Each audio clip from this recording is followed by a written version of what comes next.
नमस्कार दोस्तों, स्वागत है आप सभी का हमारे अपने ओजस गोट फार्म मध्य प्रदेश में।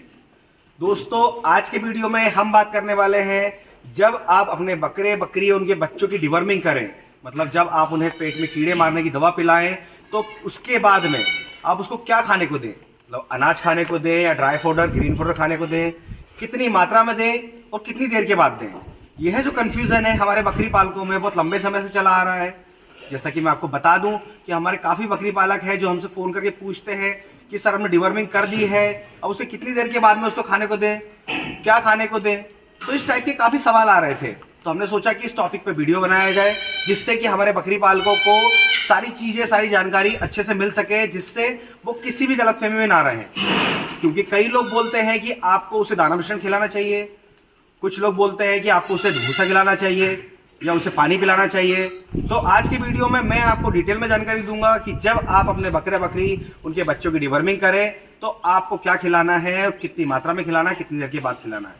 तो वीडियो में बने रहिएगा। अगर आपने अभी तक हमारे चैनल को सब्सक्राइब नहीं किया है तो सब्सक्राइब कर लें ताकि समय से बकरी पालन जुड़ी जानकारी आपको मिलती रहे। दोस्तों, अगर आप बकरी पालन कर रहे हैं तो आप जानते होंगे कि बकरे बकरी उनके बच्चों की समय से डिवर्मिंग करना बहुत जरूरी होता है।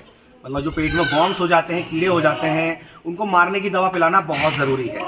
तो ऐसे में हमारे कुछ बकरी पालक जो जानकारी के अभाव में रहते हैं वो उनकी डिवर्मिंग नहीं करते हैं, जिसकी वजह से बकरा बकरी उनके बच्चों की ग्रोथ नहीं होती है। पर जो लोग जानते हैं कि बकरा बकरी उनके बच्चों की डिवर्मिंग करना बहुत ज़रूरी है, ऐसे में वो समय से, मतलब कुछ लोग 2 महीने में डिवर्मिंग करते हैं, कुछ लोग 3 महीने में करते हैं, और जो छोटे बच्चे होते हैं उनकी डिवर्मिंग 15 दिन में और 1 महीने में होती है। तो जब डिवर्मिंग करते हैं तो कई लोग इस कंफ्यूजन में रहते हैं कि बकरी को या बच्चे को क्या खिलाएं। तो मैं आपको बता दूं आपकी जानकारी के लिए कि जब भी आप डिवर्मिंग करते हैं, जब का मतलब कि आपको डिवर्मिंग करनी है सिर्फ मॉर्निंग टाइम में, कभी भी आपको इवनिंग में नाइट में डिवर्मिंग नहीं करनी है। आप सुबह के समय जब डिवर्मिंग करेंगे तो आपको डिवर्मिंग करने के 2 घंटे तक अपने बकरा बकरी को उनके बच्चों को कुछ भी नहीं खिलाना है, ना ही उन्हें पानी पिलाना है। तो क्या खिलाएं? तो आप 2 घंटे के बाद अपने बकरा बकरी को उनके बच्चों को कुछ भी खिला सकते हैं। कुछ भी का मतलब कि आपके पास जो अवेलेबल है, जो आपका डेली रूटीन है, जैसे कि कुछ लोग सुबह के समय दाना मिश्रण खिलाते हैं, जैसे कि हम हमारे अपने फार्म के अंदर सुबह सुबह ड्राई फॉर्म में दाना मिश्रण खिलाते हैं। अगर हम डिवर्मिंग 6 बजे कर रहे हैं तो 8 बजे हम उन्हें दाना मिश्रण खिलाते हैं, और 8 बजे अगर दाना मिश्रण खिला रहे हैं तो 2 घंटे तक हम उन्हें पानी नहीं पिलाते हैं। क्योंकि ड्राई फॉर्म में अगर दाना मिश्रण खिला रहे हैं तो 2 घंटे पानी नहीं पिलाना है, जिससे कि दाना डाइजेस्ट हो जाए। अगर डायरेक्टली पानी पिला देंगे तो दाना पेट में फूल जाएगा, जिससे कि आफरा और कई तरह की चीज़ें जैसे अपच हो जाती है, लूज मोशन हो जाते हैं। तो डिवर्मिंग करने के 2 घंटे के बाद आप अपने बकरा बकरी को कुछ भी खिला सकते हैं अपने रूटीन के अकॉर्डिंग। इसके अलावा अगर हम कैपेसिटी की बात करें कि कितनी मात्रा में खिलाएं, तो उस मात्रा का आपको ध्यान नहीं रखना है। जितना अपने बकरा बकरी को खिलाते हैं, जितना वो खाता है, जैसे कि अगर हम बात करें दाना मिश्रण की, तो आप अगर अपने बकरा बकरी को 200 ग्राम दाना खिला रहे हैं या 500 ग्राम खिला रहे हैं तो वही मात्रा मेंटेन करें। ऐसा नहीं है कि आप जब डिवर्मिंग कर रहे हैं तो दाने की मात्रा बढ़ा दें या दाने की मात्रा कम कर दें। अगर आप सुबह के समय दाना नहीं खिलाते हैं, ड्राई पाउडर खिलाते हैं या ग्रीन पाउडर खिलाते हैं, मतलब आप भूसा खिलाते हैं या चारा खिलाते हैं, तो जो मात्रा आप डेली बेसिस पे ले रहे हैं वही मात्रा आपको लेनी है।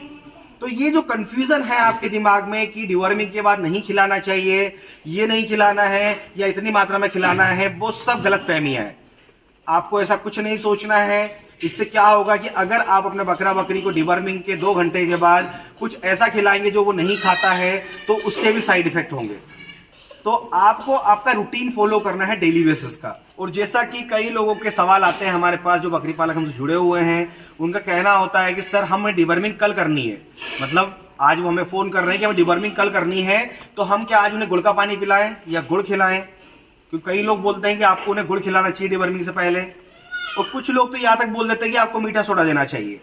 तो आपको ये नहीं देना है। ऐसे में क्या होगा कि बकरे बकरी को सर्दी जुकाम हो सकता है, उनका डाइजेशन बिगड़ सकता है। अगर आप उनके पीने के पानी में मीठा सोडा मिलाकर पिलाएंगे तो ऐसे में कुछ बकरियां ज़्यादा पी लेगी, कुछ कम पिएगी, तो उसके भी नुकसान है। आपको डिवर्मिंग अगर कल करनी है, मतलब कल मॉर्निंग में करनी है, तो आज शाम को इवनिंग टाइम में अपने बकरा बकरी के पास से, जैसे ट्रे बनी हुई है या आप कहीं पर भी भूसा डाल रहे हैं, उनको हरा चारा दे रहे हैं या पीने का पानी रखा किसी बर्तन में भी, तो वो शाम को पूरा क्लीन कर दें। मतलब फार्म के अंदर, आपके बाड़े के अंदर सिर्फ बकरा बकरी होना चाहिए, खाने पीने का कोई भी सामान नहीं होना चाहिए, जिससे कि रात भर बकरा बकरी जुगाली करके जो भी खाया है वो डाइजेस्ट कर लेगा और सुबह सुबह जब आप डिवर्मिंग करेंगे तो उसका पेट पूरी तरह खाली रहेगा, जिससे कि जब आप कीड़े मारने की दवा पिलाएंगे तो वो सही तरीके से काम करेगी, जिससे कि आपके बकरा बकरी के पेट के वॉर्म्स मर जाएंगे। क्योंकि अगर आप सही तरीके से डिवर्मिंग नहीं करते हैं तो बकरा बकरी के पेट में जो कीड़े होते हैं, जो वॉर्म्स होते हैं, वो नहीं मरते हैं, जिससे बकरा बकरी की ग्रोथ नहीं होती है। और आप सोचते हैं हमने तो डिवर्मिंग कर दी, पर बकरा बकरी फिर भी खाना पीना सही तरीके से नहीं कर रहा है, उसका वजन नहीं बढ़ रहा है, उसके बालों की चमक नहीं है। तो डिवर्मिंग करने के जो फायदे हैं वो यही है कि बकरा बकरी खाना पीना अच्छे से करता है, बालों की चमक बनी रहती है, वो एक्टिव रहता है। तो जो समय मैंने आपको बताया डिवर्मिंग करने का, उसी समय डिवर्मिंग करें। और जो मैंने आपको चीज़ें बताई आज के वीडियो में कि आपको डिवर्मिंग करने के बाद क्या खिलाना है, कितनी मात्रा में खिलाना है, क्या समय मेंटेन करना है, वो सारी चीज़ें आप समझ गए होंगे। तो मैं उम्मीद करता हूं कि आज के सवाल को लेकर जितने भी कंफ्यूजन थे आपके दिमाग में, इस वीडियो को देखने के बाद वो क्लियर हो गए होंगे। अगर किसी भी तरह का कोई कंफ्यूजन या कोई सवाल जवाब है तो आप कमेंट बॉक्स में आकर हमसे बात कर सकते हैं। तो आज के वीडियो में बस इतना ही, और इसी तरह बकरी पालन से जुड़ी जानकारी के लिए हमारे चैनल से जुड़े रहें। अगर अभी तक आपने हमारे चैनल को सब्सक्राइब नहीं किया है तो सब्सक्राइब कर लें, ताकि समय से बकरी पालन से जुड़ी जानकारी आपको मिलती रहे। तो फिर मिलेंगे एक नए वीडियो में नई जानकारी के साथ। धन्यवाद।